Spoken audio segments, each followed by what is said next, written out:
Irmãos, graça e paz, amém? Eu convido você a ficar de pé, por gentileza. Nós estaremos, antes de até mesmo de abrir o texto, nós vamos fazer um período de oração, amém? Feche seus olhos. Eu gostaria que antes você orasse conosco nessa noite. Querido Deus e Pai eterno, a nossa palavra de oração a Ti nessa noite é de gratidão por começarmos essa semana em Tua casa, em Tua presença, e termos o privilégio, como tivemos, de pela manhã ouvir a Tua voz de uma forma tão clara. Nós queremos agradecer a Ti pelo Teu cuidado para com cada um de nós. E Deus, nessa oportunidade também, nós queremos apresentar a palavra que vai ser lida e exposta aqui nessa noite. Ó meu Deus, pela Tua infinita graça e bondade, fala ao nosso coração. Que nosso coração nessa noite, Senhor, esteja aberto para receber a Tua palavra. Que nós sejamos terra fértil, Senhor, e humildade nós possamos dizer: Senhor, fala conosco nessa noite, em nome de Jesus. Ministra mais uma vez sobre a igreja do Médici, e que no final, Senhor, Teu nome seja engrandecido e louvado. Nós Te pedimos isso, Pai, em nome de Jesus, amém.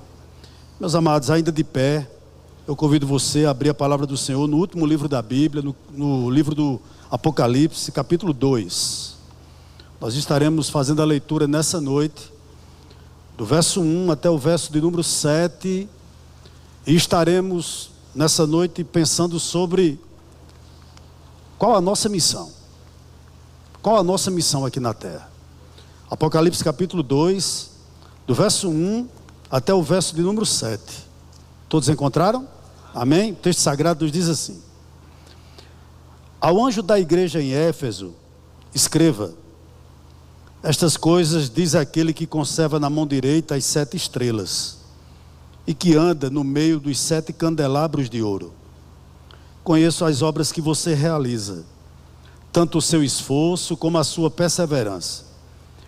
Sei que você não pode suportar os maus, e que pôs à prova os que se declaram apóstolos e não são, e descobriu que são mentirosos.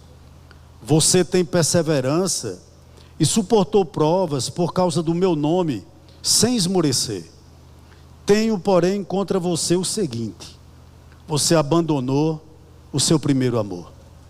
Verso 5: lembre-se, pois, de onde você caiu. Arrependa-se e volte à prática das primeiras obras. Se você não se arrepender, virei até você e tirarei o seu candelabro do seu lugar, do lugar dele. Mas você tem a seu favor o fato de que odeia as obras dos nicolaítas, as quais eu também odeio. Quem tem ouvidos, ouça o que o Espírito diz às igrejas. Ao vencedor darei o direito de se alimentar da árvore da vida que se encontra no paraíso de Deus. Os irmãos podem sentar.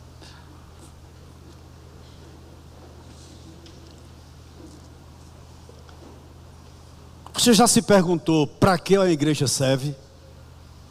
Eu conheço até pessoas que se dizem cristãs e não possuem igreja onde congregar. Então, para que serve uma igreja? Na cabeça de algumas pessoas, para reencontrar-se com pessoas legais. Afinal de contas, no final do culto, a gente pode sair junto, lanchar, jantar junto, e não tem nada de errado com isso. Ou até mesmo conversar depois de um culto com pessoas que compartilham da mesma fé que a gente. Há pessoas que pensam que igreja existe exclusivamente para esse tipo de coisa. Mas ainda há outro grupo que pensa da seguinte maneira: eu valorizo a igreja porque, enfim, eu tenho aprendido assuntos muito relevantes para a minha vida. Só em lugar como esse eu tenho aprendido, por exemplo, a como ser um marido melhor, a como ser uma esposa melhor, a como me tornar um filho melhor. Então, por essa razão, eu creio que a igreja é importante e eu frequento. E a esses grupos, há pessoas, entre outros, que pensam de maneira diferente desses grupos, que têm a seguinte ideia: e no meio disso tudo que eu estou lhe falando, existe na igreja um negócio chamado departamento missionário, que eu não entendo muito bem o que é, mas vez por outra eu dou uma ajuda. Afinal de contas, tem um provérbio que não é bíblico, mas que eu creio: Deus ajuda há quem cedo madruga. Não é verdade? Muitas pessoas entendem e pensam exatamente dessa maneira. Mas há outras pessoas que pensam assim: eu gosto da igreja, porque eu sei que a igreja tem uma responsabilidade colocada sobre os seus ombros de fazer missões. E eu não sei porquê, eu não consigo entender nada do que eu estou fazendo, mas eu vou e faço. Há pessoas que encaram, né, a igreja exatamente dessa maneira. Mas é interessante, todas as vezes que nós chegamos em ambientes evangélicos, sejam em seminários, sejam em escolas bíblicas, sejam em culto de missões, a gente escuta muito a seguinte frase: nós servimos a um Deus que, afinal de contas, é um Deus missionário. Não é verdade? Nós já ouvimos demais isso aqui. E eu gostaria de dizer algo aqui aos irmãos nessa noite, e não vou dizer nenhuma novidade. A missão tem fundamento no próprio Deus. E sem dúvida alguma, Deus, ele é um ser missionário. Então, logo se conclui, se alguém está em sintonia com esse Deus missionário, essa pessoa vai entender em sua essência, ou seja, que ele, Deus, é um ser missionário. Mas a pergunta a ser respondida inicialmente aqui nessa noite é a seguinte: por que nós afirmamos que Deus é missionário? Se nós nunca ouvimos, se nós nunca tocamos nesse Deus, como entender que um Deus desse tem a missão, mesmo escutando tanto? Eu vou lhe responder nessa noite. Sem dúvida alguma, se você é cristão, você crê na criação, você crê no criacionismo.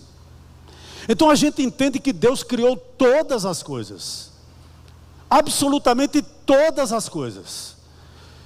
E interessante, irmãos, além dele ter criado todas as coisas, como ele criou, como ele se torna um Deus missionário?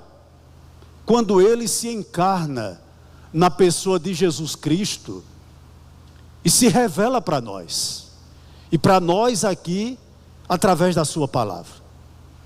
Portanto, quando está escrito lá em João capítulo 20, verso 21, quando Jesus, depois de ressurreto, ele faz a seguinte declaração: assim como o Pai me enviou, eu também envio vocês.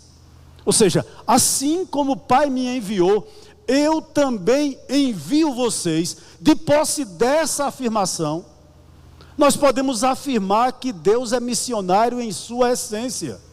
Eu estou afirmando que, além de amoroso, que além de misericordioso, Deus possui algo magistral em seu ser. Ele tem alteridade. Eu não estou dizendo que ele tem autoridade, e é claro que ele tem. Eu estou dizendo que Deus tem alteridade. E o que significa isso? Deus, sendo um ser missionário, e por ter alteridade, ele vai em direção ao outro. Deus encarnou na pessoa de Cristo Jesus para salvar a mim e salvar a você. Ele veio em busca de cada um de nós, senão jamais seria possível qualquer um de nós sermos salvos. Eu gosto muito da definição de John Stott, quando ele define igreja da seguinte maneira. Veja se você se enquadra nesse termo. John Stott diz o seguinte: a missão da igreja resulta na própria missão de Deus, e nela tem que modelar-se. Ele continua dizendo o seguinte: então, para entender a natureza da missão da igreja, temos que entender a natureza da missão do Filho. Meus amados irmãos, eu gostaria de agora chamar a sua atenção para o texto que nós acabamos de ler. Em particular, para o verso de número 1, a parte A do verso. Quando João, escrevendo, diz o seguinte: ao anjo da igreja em Éfeso, escreva. Vamos parar um pouquinho aqui. E aqui no verso 1 a gente vê Deus como o autor da missão. Por que eu estou dizendo isso? Porque inicialmente, essa breve carta, ela foi endereçada ao pastor da igreja, à liderança da igreja. E você poderia se questionar, por quê? Será que o pastor pertencia a uma classe mais importante da membresia? E a resposta é não. Será que o pastor era uma pessoa, ou a única pessoa lá em Éfeso, que tinha cérebro suficiente para entender essa carta? E a resposta é não. Será, queridos, que o pastor pertencia a uma classe superior, de pessoas ungidas de uma forma especial? E a resposta a essa pergunta, mais uma vez, é não. Então, por que a carta foi enviada inicialmente para ser lida pela direção, ou pela liderança, melhor dizendo, da igreja? E a resposta para mim é mais ou menos simples. Porque, irmãos, Deus espera que a sua liderança seja a principal pessoa responsável para levar a mensagem a você. Essa é a expectativa de Deus quando Deus levanta um homem para dirigir, para direcionar uma igreja. Essa é a grande realidade. E interessante, se a sua liderança falhar nisso, ela vai abafar a luz do evangelho e conservar todo o rebanho nas trevas, inclusive com relação à obra missionária. Então, inicialmente, essa carta vai para a liderança da igreja. Portanto, o que você conclui? A missão é de Deus, mas ela está, de uma certa forma, inicialmente sobre os ombros da liderança. Portanto, pastores, mestres, missionários, eles são portadores dessa luz, mas também, ao mesmo tempo, eles são doadores dessa luz. Eles transmitem a luz aos membros da igreja, para que esses membros, por sua vez, possam dissipar a outros. O que é que eu estou querendo dizer a vocês aqui nessa noite? Que missões começam nesse lugar onde eu estou. E se não for assim, a igreja não anda, a igreja não caminha, a igreja não vê os horizontes. Veja que responsabilidade inicial tem a liderança da igreja. Mas ele não é uma pessoa especial. Ele apenas tem uma função diferente, ou eles, dada a maioria de vocês aqui. Que ao mesmo tempo você vai entender que você tem praticamente a mesma função. O que é que eu aprendo aqui com a primeira parte A desse verso 1?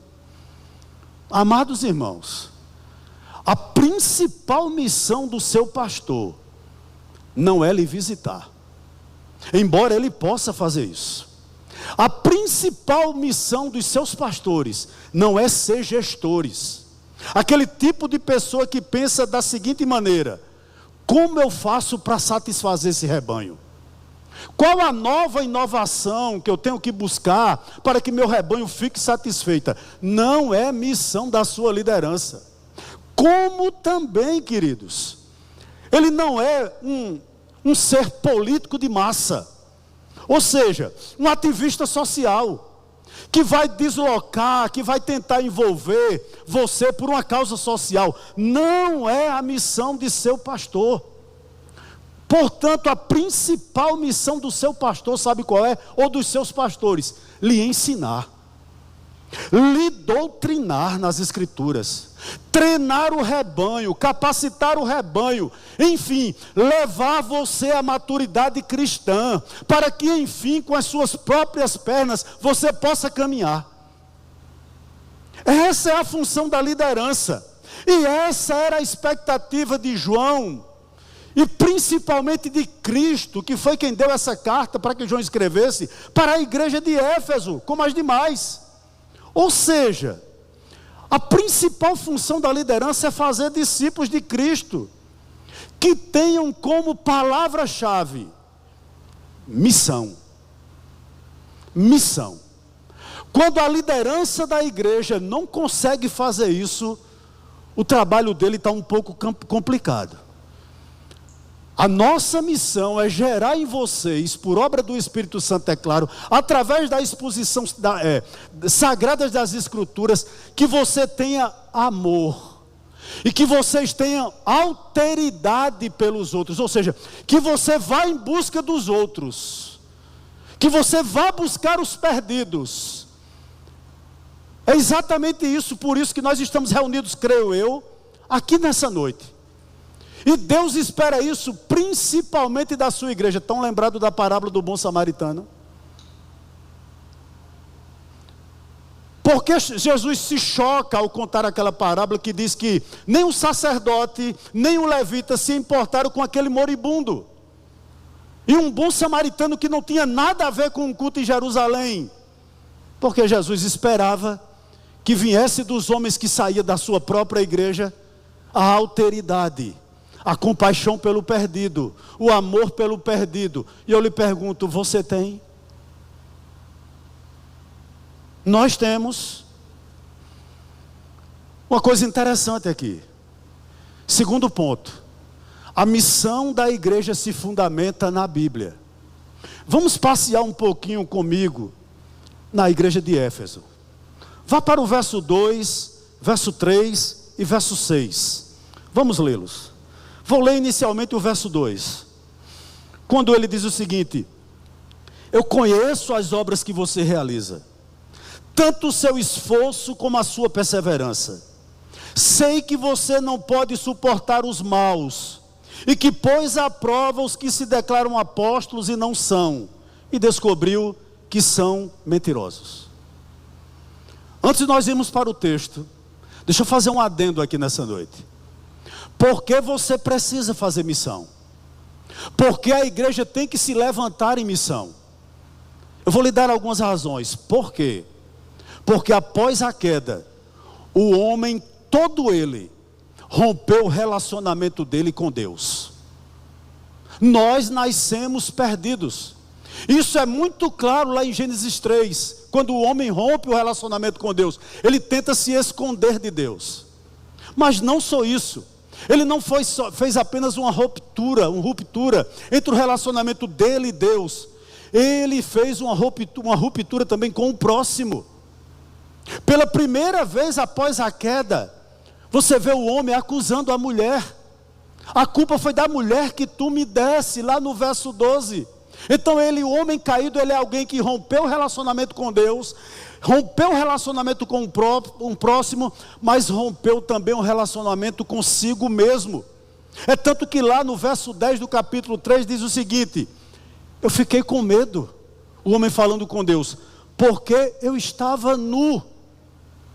A partir da queda, o homem rompeu o relacionamento dele com Deus, com o próximo e consigo mesmo, mas também com a criação.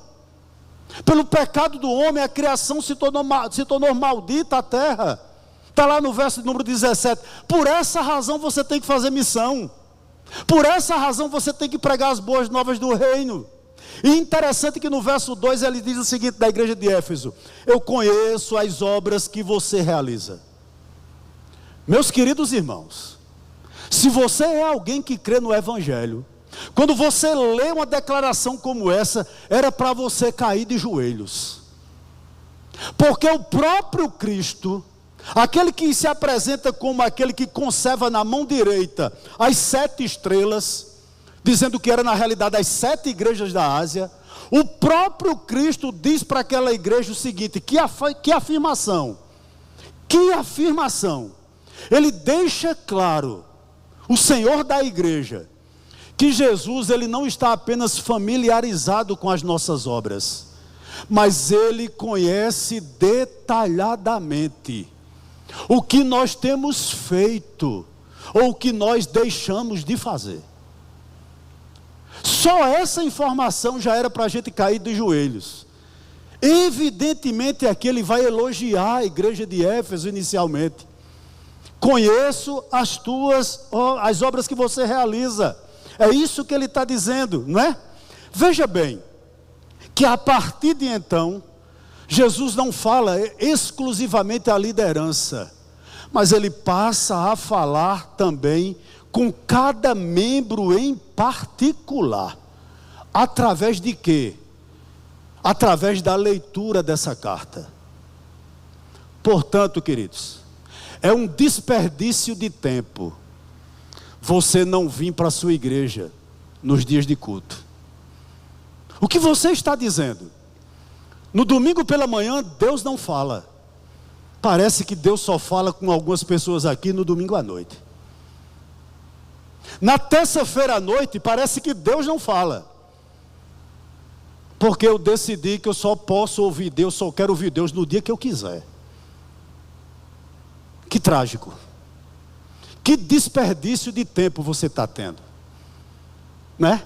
E não era essa a expectativa que Cristo tinha acerca da igreja de Éfeso. Deu a carta à liderança e disse: leia para seus membros, exponha para os seus membros, diga a eles que eu conheço as obras dele. Interessante, e Jesus inicia essa carta dando 10 para a igreja de Éfeso. Ele dá 10 para a igreja de Éfeso. Por quê? Porque eles trabalhavam duro. Olha o verso 2: conheço as obras que você realiza, tanto o seu esforço como a sua perseverança. Existia naquela igreja, irmãos, trabalho físico, mas também trabalho mental, e isso cansa. Isso cansava a igreja de Éfeso, mas eles continuavam firmes. Em outras palavras, Éfeso era uma igreja apologética. E eu vou lhe provar o que eu estou dizendo aqui. Ele se empenhava com esforço e com perseverança.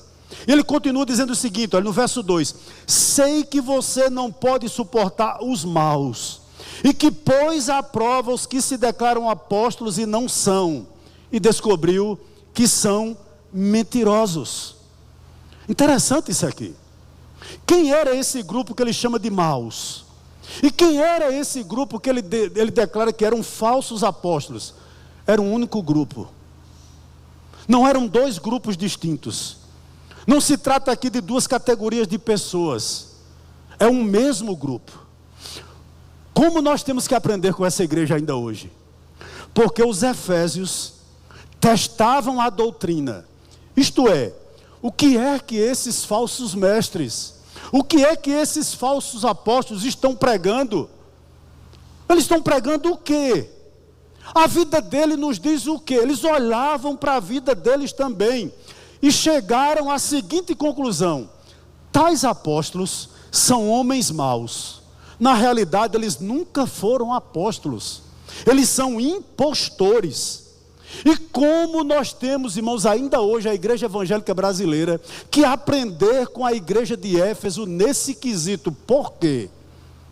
Porque hoje, sem sombra de dúvidas, existe uma paganização dentro da igreja. Paganização dentro da igreja. Porque muitas igrejas têm perdido o compromisso com a verdade. O que determina o rumo da igreja, em alguns arraiais evangélicos, não é mais a palavra de Deus, mas o gosto dos consumidores. Ou seja, há muita gente que pensa assim: os membros têm que sair do culto satisfeitos, jamais desafiados, jamais chamados à santidade, jamais ensinados. Afinal de contas, nós vamos enfrentar uma semana difícil a partir de amanhã. Tem nossos desafios, cada um aqui. Então nós temos que receber uma palavra que nos anime, né? Que nos leve às nuvens.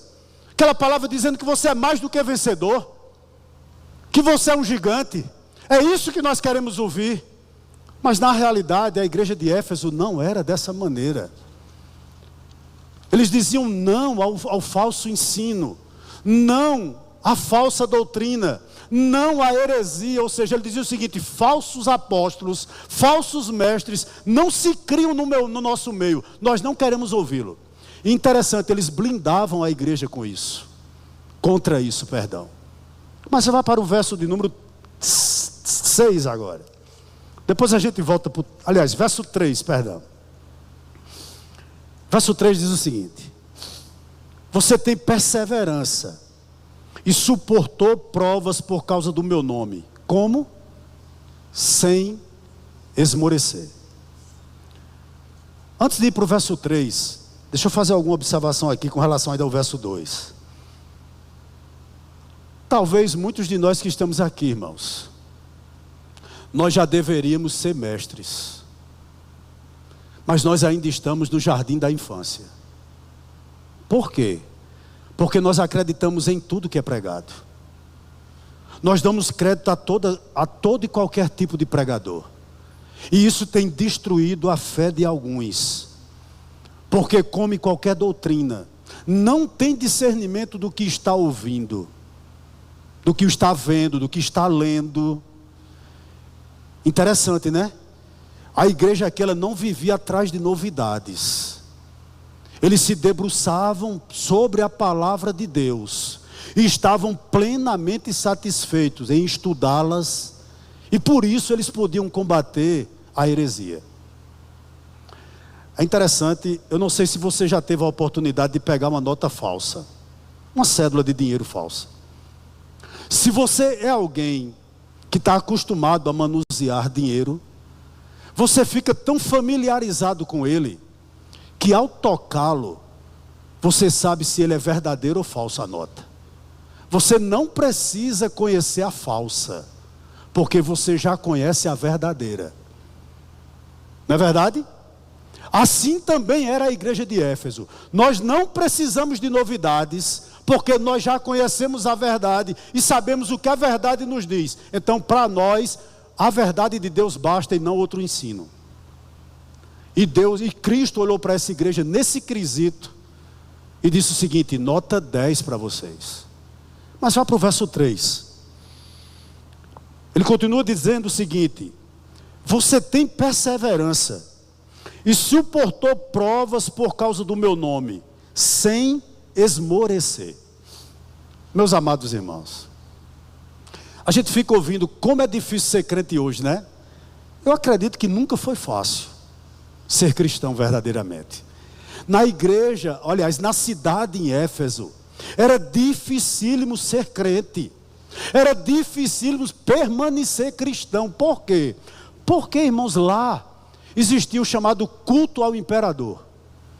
Havia um local onde todos os habitantes de Éfeso entravam nele e declaravam o seguinte: César é o meu Senhor.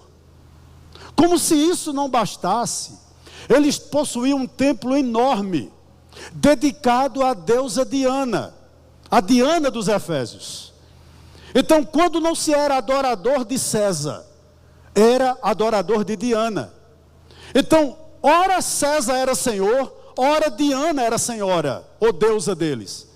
Interessante que nesse contexto aqui, de extrema idolatria, de perversão doutrinária, se levanta um grupo de pessoas com perseverança, sem esmorecer, e diz o seguinte: nós nem temos César como Senhor, nem tampouco nós temos Diana como Nossa Senhora, como nossa deusa, só Jesus Cristo é o Senhor.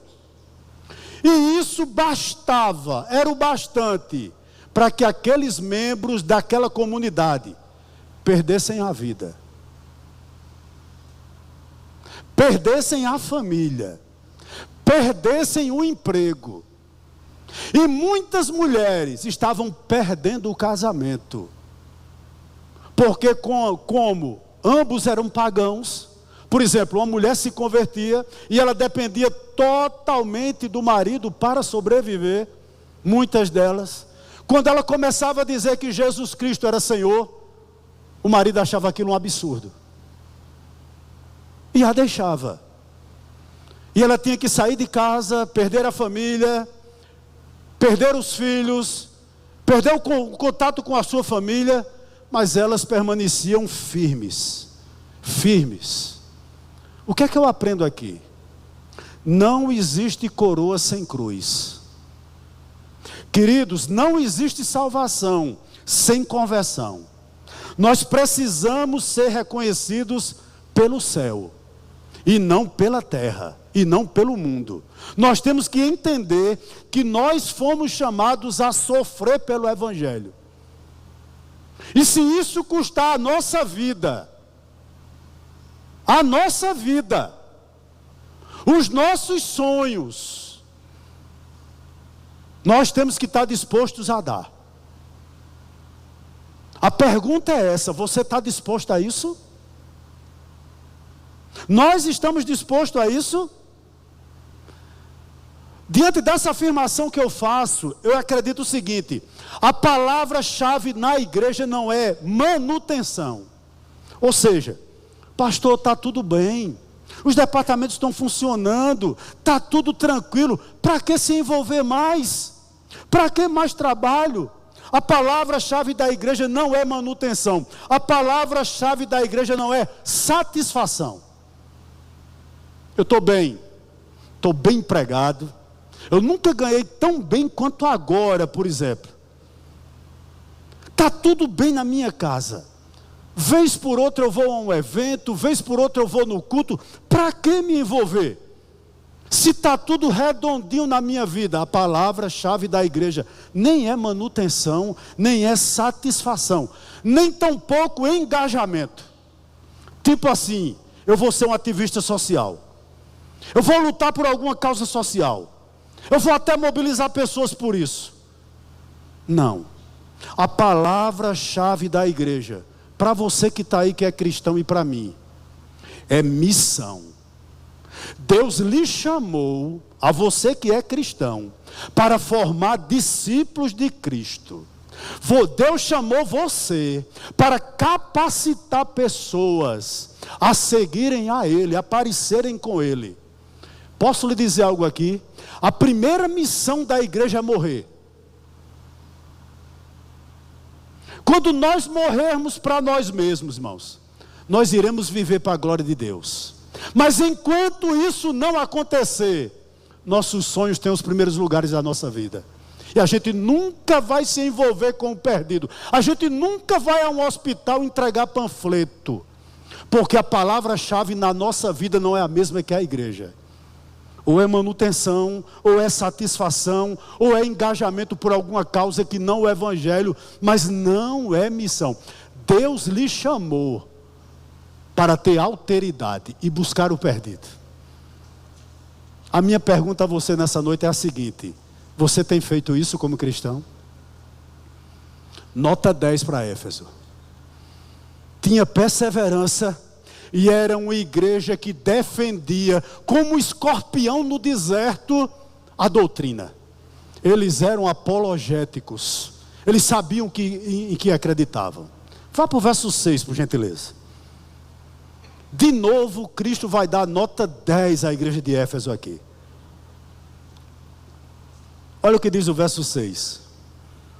Mas você tem a seu favor o fato de que odeia as obras dos nicolaítas, as quais eu também odeio. Amados irmãos, no quesito defesa da fé, nota 10. E no quesito combate ao pecado moral, 10 para Éfeso. Por que eu estou dizendo isso? Cristo dá nota 10 novamente aqui à igreja. Interessante. A palavra nicolaítas significa aquele que conquista pessoas. Nicolaíta significa isso, aquele que conquista pessoas. Interessante, né? Os nossos doutrinadores, eles têm três possibilidades de se entender quem eram esses seguidores dos nicolaítas. Primeiro, acredita-se pela própria história que os nicolaítas eram seguidores daquele diácono chamado Nicolau, lá de Atos capítulo 6.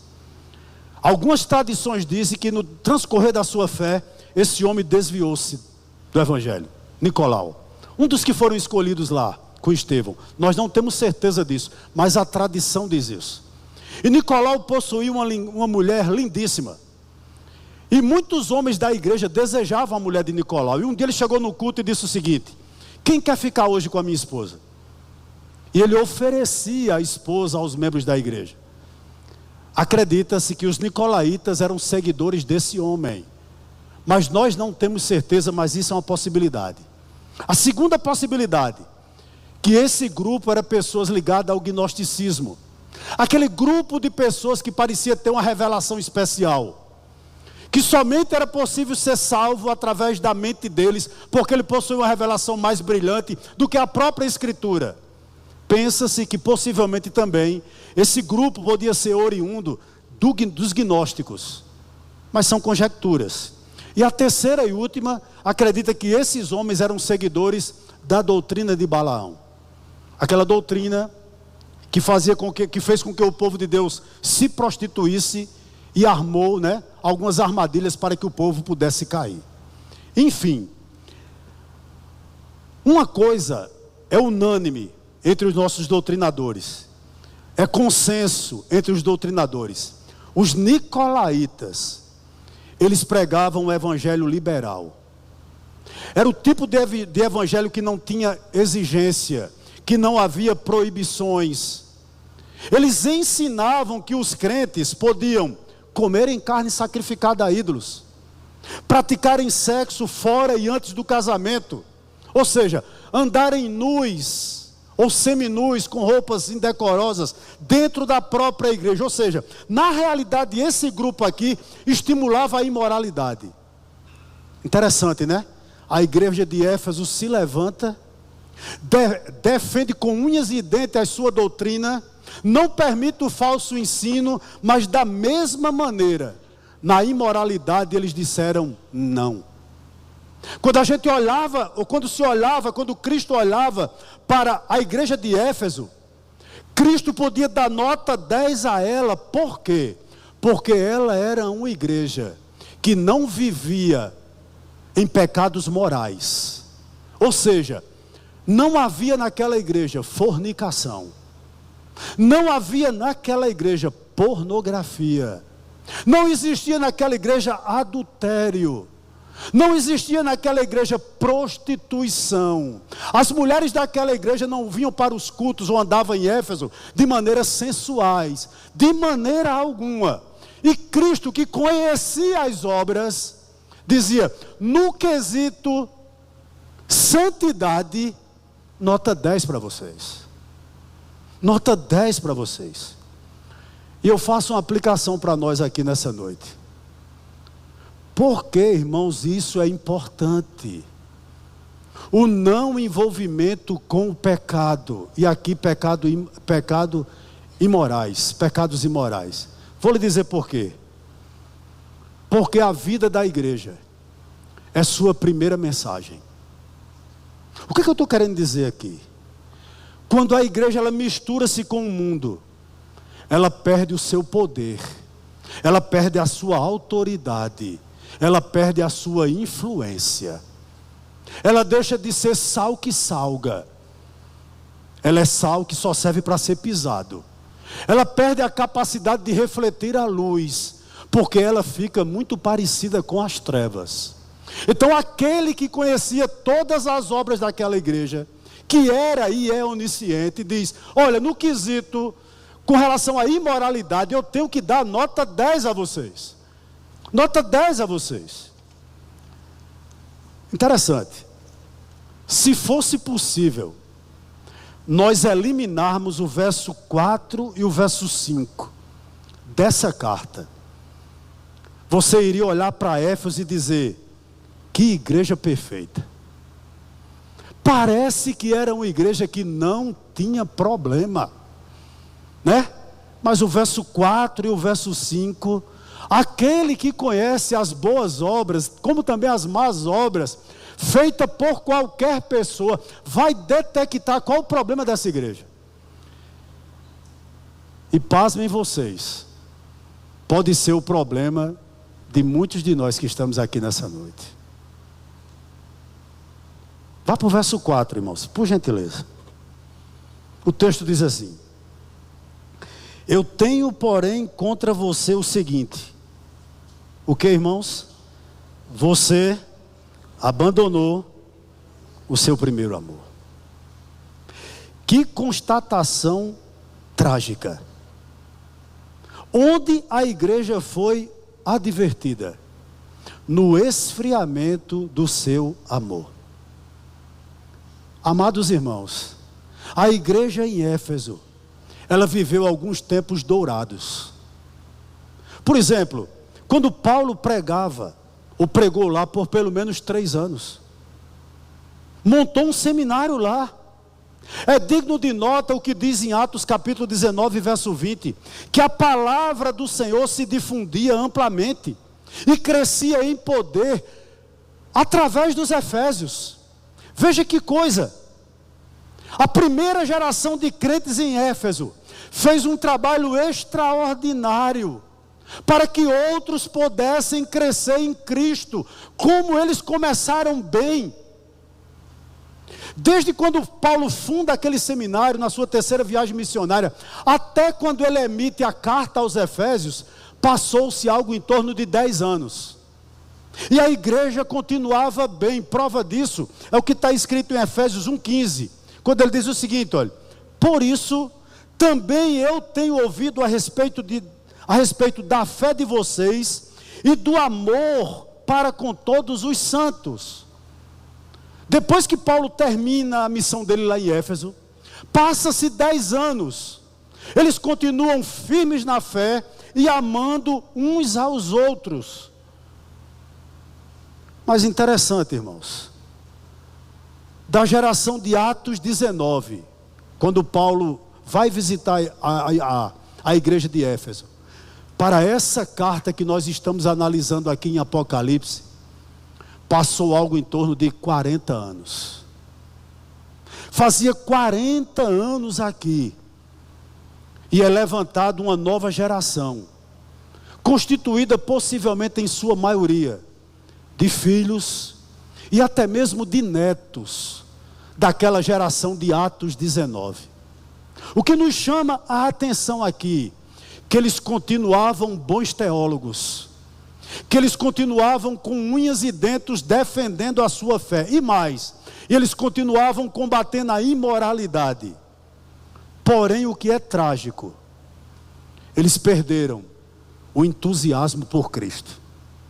O primeiro amor aqui é Cristo. Eu me fazia uma pergunta meditando nesse texto: o que leva um crente a esfriar o seu primeiro amor?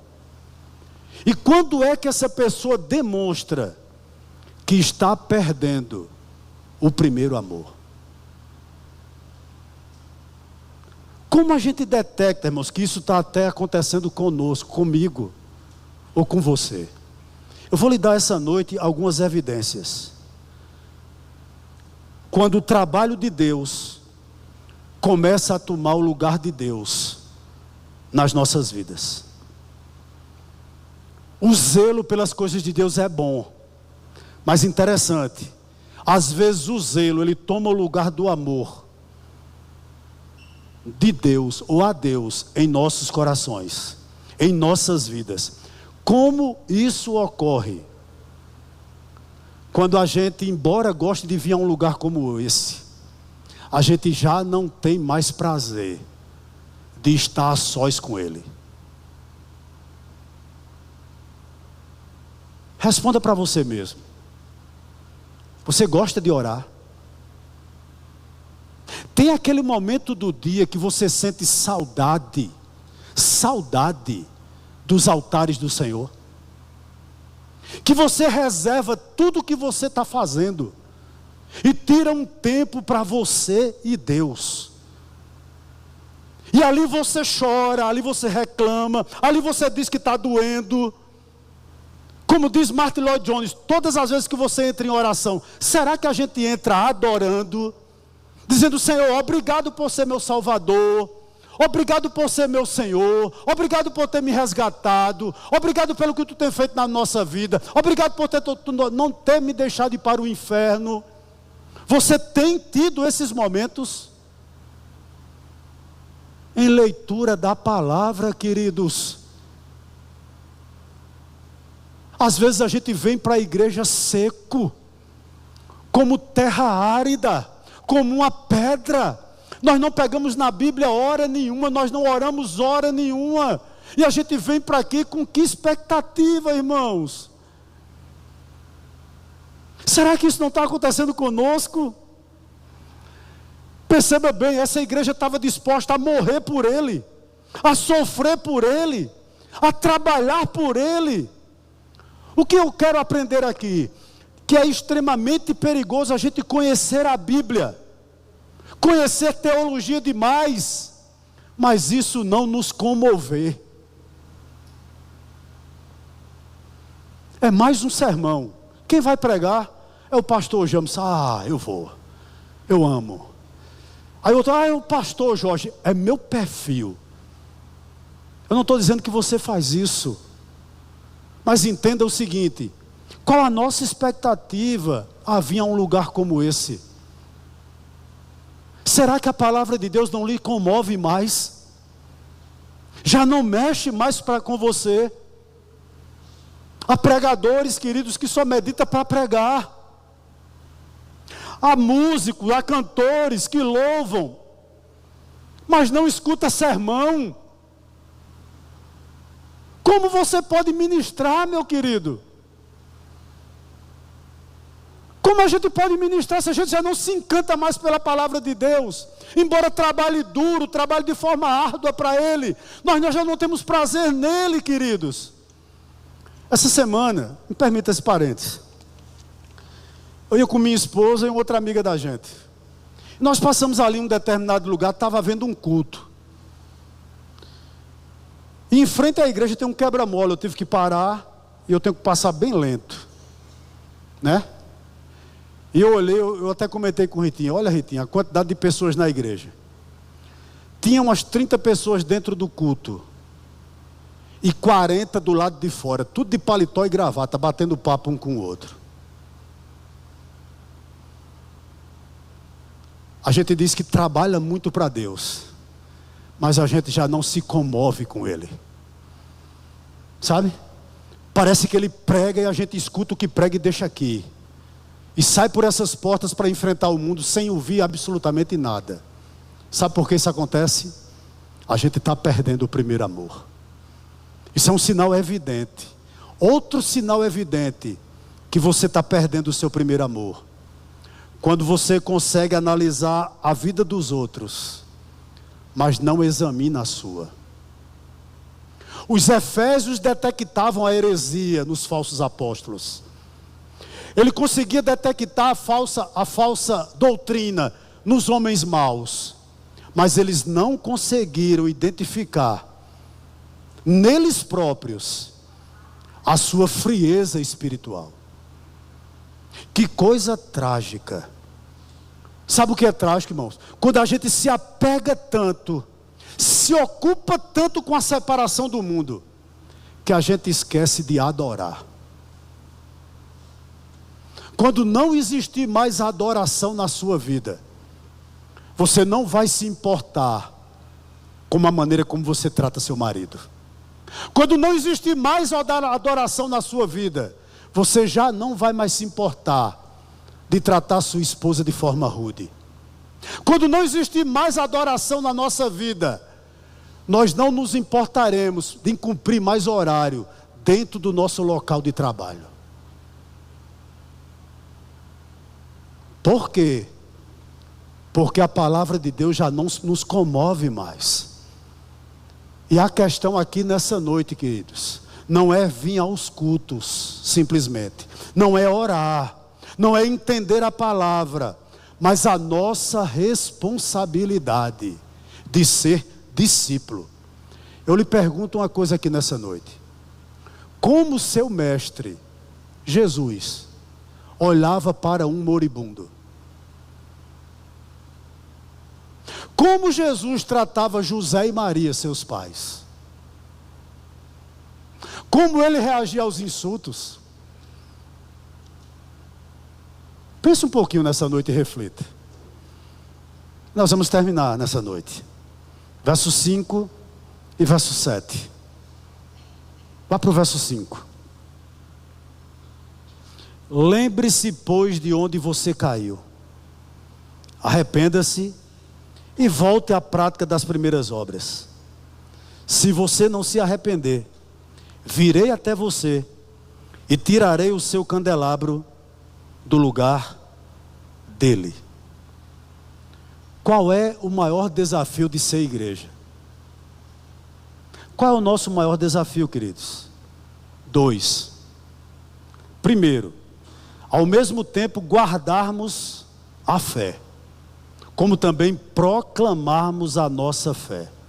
Em outras palavras, nós temos um desafio de conciliar teologia com missão. Olha, porque se nós proclamarmos, mas nós não guardarmos a nossa fé, nós nos tornamos cristãos nominais. Você sabe como identifica um cristão nominal? Ele prega, ele ora, ele evangeliza, ele participa de algum departamento da igreja, mas ele não crê no que ele prega.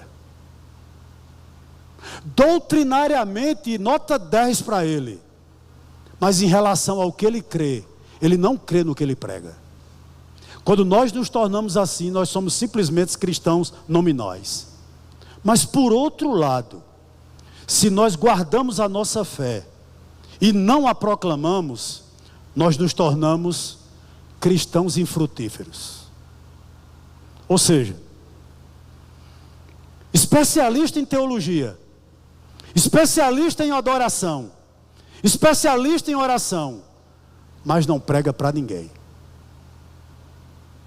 Mas não prega para ninguém. Quem sabe, irmãos, nós estamos aqui, ou você está aqui nessa noite, e você perdeu o primeiro amor. Qual é o conselho que eu tenho para você nessa noite? Arrependa-se. E volte às primeiras obras, da maneira como você começou. Meus amados irmãos que estão aqui nessa noite, interessante quando ele diz aqui que eu vou retirar o candeeiro, né, o candelabro. Ele não está dizendo que os efésios iriam perder a salvação. A salvação é garantida em Cristo. O que ele está dizendo àquela igreja é o seguinte: eu vou fechar as portas, porque vocês não são relevantes. Vocês não são relevantes. Ou seja, o que era que Cristo estava dizendo a eles? Vocês perderam a alteridade. Vocês não pregam para ninguém. Vocês se fecharam no mundo de vocês. Vocês não saem. É sal que não salga. É árvore que não frutifica. É luz que não brilha. Irmãos, como é trágico viver um cristianismo assim. No final de seu ministério, lá em 2 Timóteo capítulo 4, a partir do verso 7 em diante, Paulo diz o seguinte: eu combati o bom combate. Ou seja, eu combati o bom combate sem amargura. Eu não estou chegando aqui ao fim da minha vida e dizendo: ó, como foi cansativo, ó, como foi trágico Deus ter me escolhido para ser um pastor. Não, eu combati o bom combate sem amargura. E ele continua dizendo o seguinte: eu completei a minha carreira, ou seja, eu completei o meu ministério sem precisar que alguém me carregasse nos braços, sem precisar de incentivo extra de quem quer que seja. Eu combati o bom combate, Senhor, porque eu entendi a mensagem da cruz. Ele termina a dizer: eu guardei a fé. Guardar a fé, meu irmão, em Cristo, é tudo que a igreja precisa. Eu vou terminar contando aqui um breve testemunho. Essa semana eu ouvi o pastor Ronaldo Lidório. Ele citou uma missionária que eu nunca tinha ouvido falar dela. O nome dela é Helen Roselvi. E quando ele citou o nome daquela mulher, eu fui ler a biografia daquela mulher. Quem era Helen, ou quem foi Helen Roselvi? Ela era uma inglesa, nascida em 1925, falecida agora em 2016. Eu fui ler a história daquela mulher. Criada em uma igreja anglicana, tinha um pai matemático e uma família muito estudiosa, na qual ela se destacava, porque ela queria ser notada pelo pai dela. E aquela menina ainda jovem foi apresentada na EBD a missão na Índia. E ela ainda muito pequena disse o seguinte: quando eu crescer, eu quero ser uma missionária. E o tempo passou e ela começou a olhar para a vida e viu, por exemplo, que alguns parentes e amigos dela morreram na Segunda Guerra Mundial.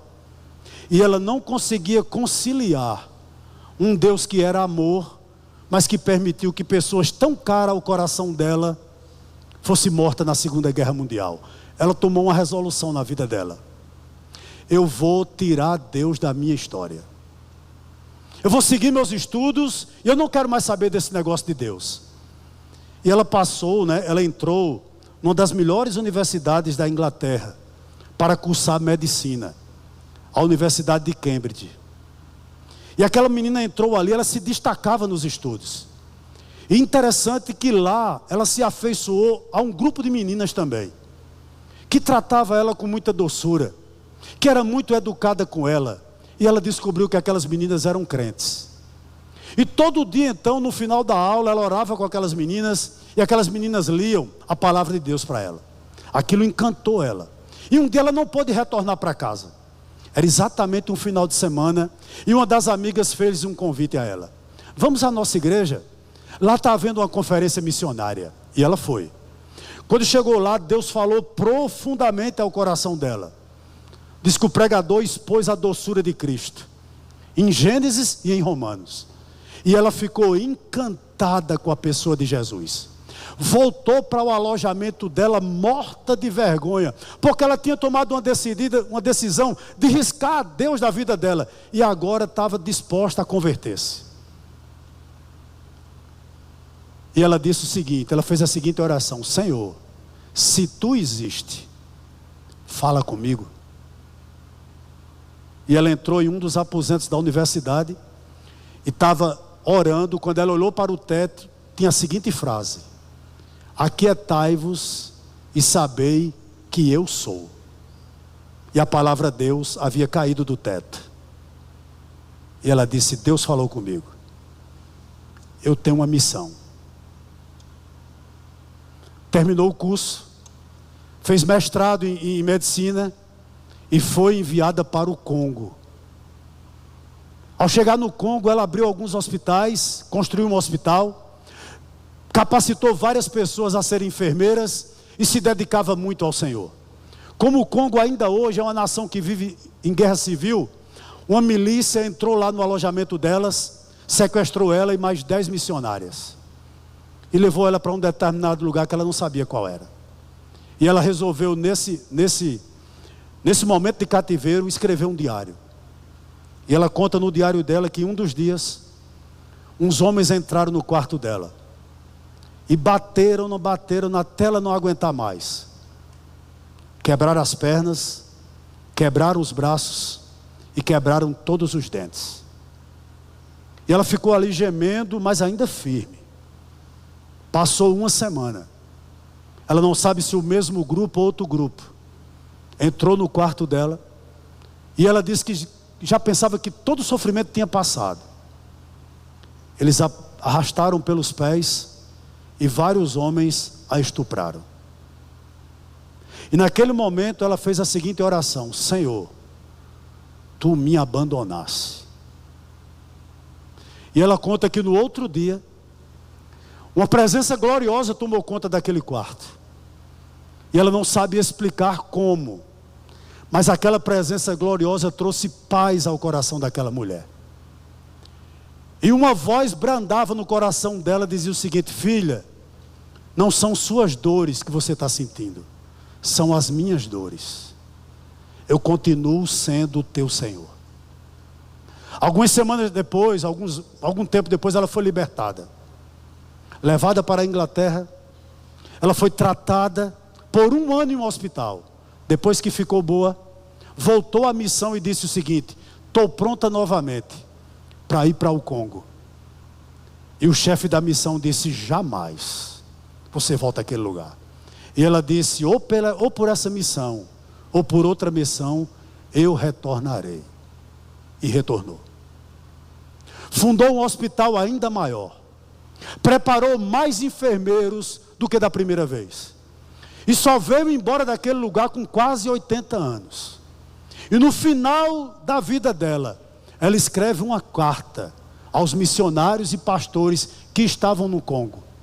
E no finalzinho da carta, ela escreve o seguinte: o problema é que nós queremos sempre Cristo e mais alguma coisa. Queremos Cristo e a popularidade. Queremos Cristo e o sucesso. Queremos Cristo e os aplausos. Queremos Cristo e mais alguma coisa. E ela termina dizendo o seguinte: ó meus irmãos, Cristo é suficiente para nós, e isso basta.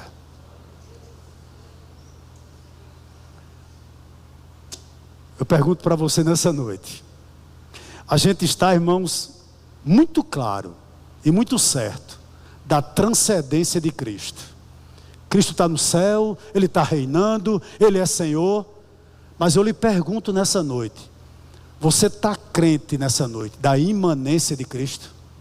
Ou seja, que Ele hoje, como em outros cultos, Ele está aqui, está falando com você. Eu gostaria que você saísse por essas portas nessa noite, entendendo que o seguinte: a palavra-chave sobre a sua vida é missão, porque Cristo é suficiente. Que Deus nos abençoe nessa noite, em nome de Jesus, amém?